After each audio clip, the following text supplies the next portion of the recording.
So in this video, we're going to be doing reflections.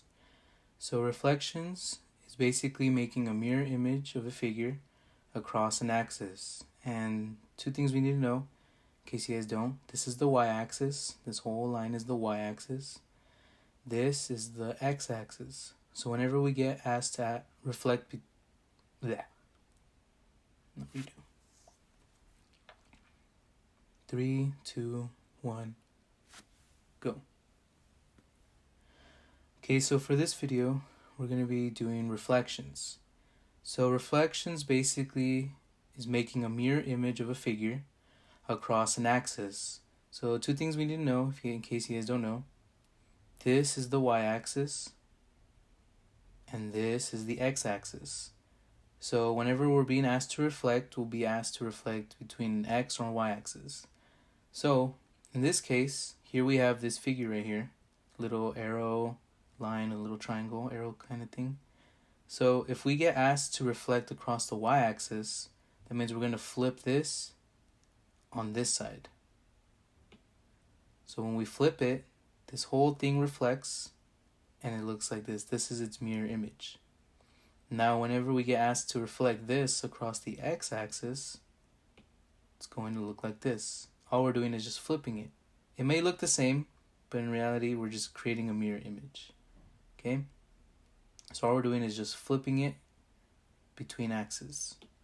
So here are the rules that we need to know. Like I said, we're going to be asked to reflect across two axes. So if we do y-axis, here are our points. Whenever we see y-axis, all we're doing is changing the sign of the x. So if it's a positive, it turns negative. But if this is already a negative, then we flip it, turn it into a positive.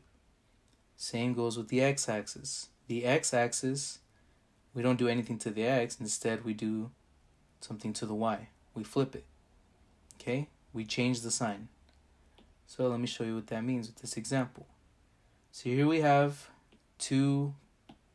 we have 1 point, and it's asked to reflect across the x and the y-axis. So let's look at the first one. To reflect across the x-axis, all we're going to do is leave the x alone and change the y.